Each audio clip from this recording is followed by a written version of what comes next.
السلام عليكم ورحمة الله وبركاته. ازيكم يا احلى متابعين؟ يا رب تكونوا بخير وبصحة.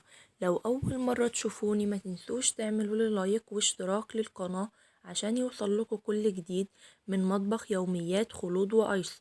زي ما انتم شايفين كده معايا شوينا فراخ في الفرن بطريقة سهلة وبسيطة جدا، والطعم ولا اروع.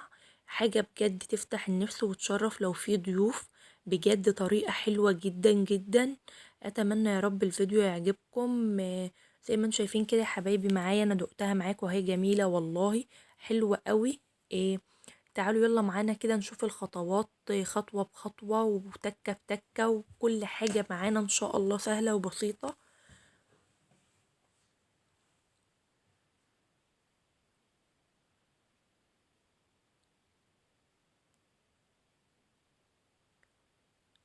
زي ما انتم شايفين كده يا حبايبي معانا فرخه 2 كيلو.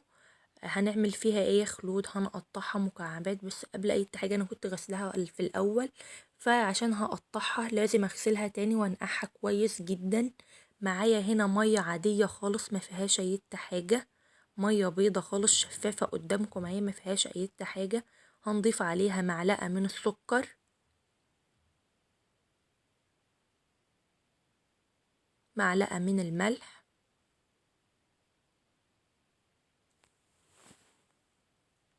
معانا كمان معلقه من الخل. زي ما انتم شايفين كده هقلبها كويس كده، زي ما انتم شايفين معايا هدوب الملح عشان الملح بتاعي خشن شوية.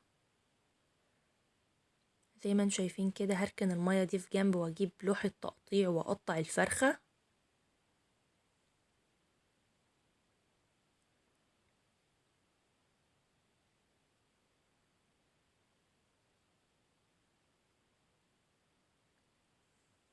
هقطع الفرخة دي يا حبايبي بقى كده زي ما انتم شايفين كده معايا. هنبدأ ونقول بسم الله.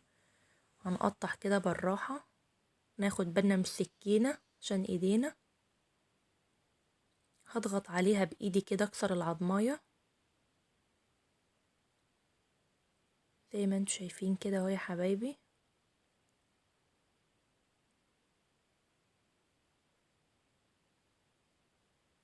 الفرخة كانت معايا ناشفة ما شاء الله، كانت نوعيتها حلوة.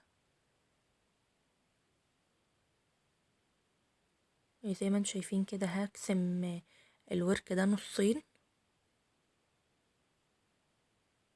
زي ما انتم شايفين كده هعمل بجوز السكينة عشان العضماية ما يتهريش معايا. هضغط بايدي كده من فوق.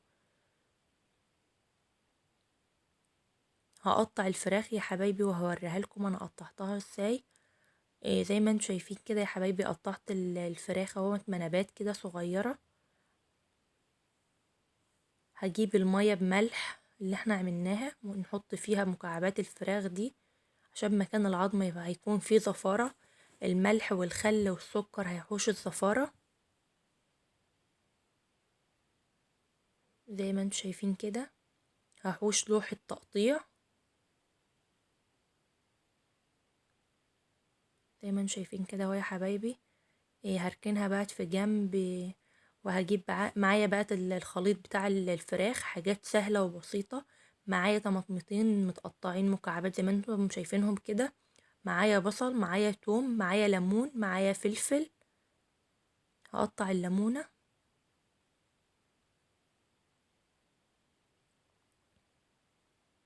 زي ما انتم شايفين اهو يا حبايبي قطعتها. هحط كل المكونات دي في المفرمة الكبة الكهرباء الصغيرة دي، او في خلاط عادي. مشوا امورك. معايا 3 فصوص حبهان عشان ما عنديش حبهان بودر. واحط التوم. هفرمه يا حبايبي واجيلكم. زي ما انتم شايفين كده فرمت كل الخليط في بعض اهو، البصل والطماطم والفلفل والليمون والحبهان. معايا البهارات هنا. معايا بهارات فراخ، معايا كركم، معايا روزماري، معايا فلفل اسود، معايا ملح.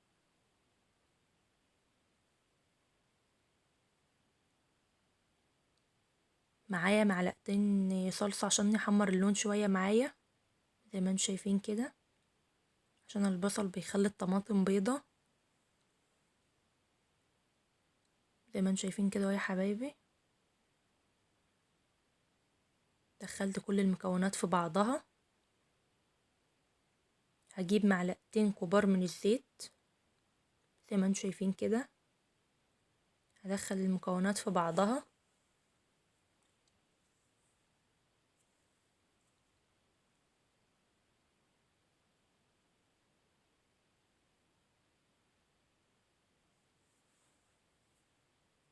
هجيب بقى الفراخ اصفيها كويس جدا من المية، هنزل بيها على المكونات اللي احنا عملناها. هصفيها كويس جدا، هضغط عليها بايدي جامد زي ما انتم شايفين كده اهو يا حبايبي. هنزل بكل الكمية بقى زي ما انتم شايفينها كده. خلصت الكمية كلها. هجيب كيس شفاف ابيض وهغطي الفراخ زي ما انتم شايفين كده معايا. هطلع الهواء اللي في قلبه. هدخلها في التلاجة لمدة ساعتين.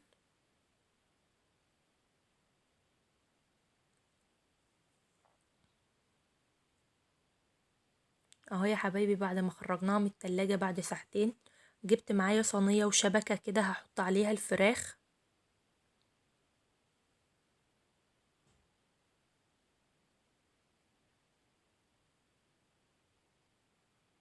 الشبكة هي حبايبي حطها تحتها صينية عشان التتبيلة دي ما تنزلش في الفرن، تدخن الفرن وتعمل دخنة في قلب الشقة.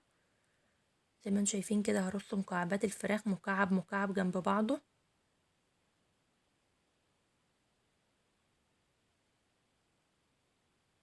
زي ما انتم شايفين كده اهو.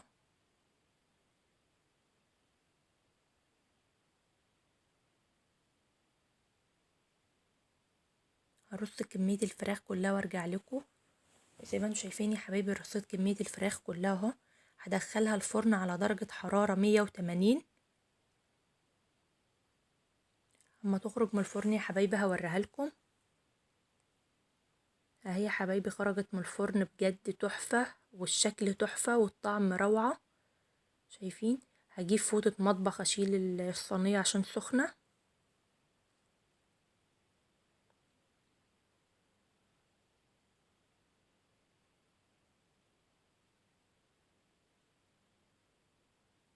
لو لقيتوا الصينية بتنشف من تحت منكم ممكن تضيفوا لها شوية مية عشان المكونات بتاعت الفراخ دي ما تنشفش في الصينية. زي ما انتم شايفين كده، شايفين جمالها ما شاء الله، حمرا من فوق ومن كل الاتجاهات.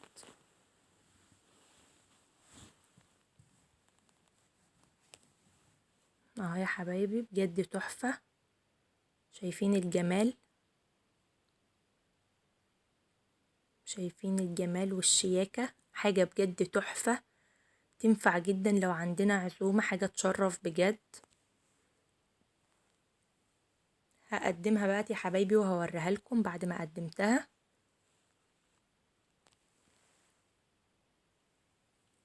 زي ما انتم شايفين كده قدمتها بشوية خضرة على الوش كده، والطماطمية القمر اللي بعملها وردة كل مرة دي. اتمنى يا رب الفيديو يعجبكم. ما تنسوش تعملوا له لايك واشتراك للقناة عشان يوصل لكم كل جديد، والتعليقات القمر بتاعتكم بجد بتفرحني قوي وبتخليني اتشجع اعمل فيديوهات احلى واحلى واطور من القناة معاكم.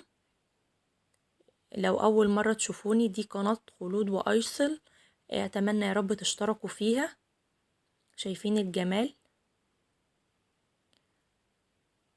اتمنى يا رب تجربوها، طريقتها تحفة.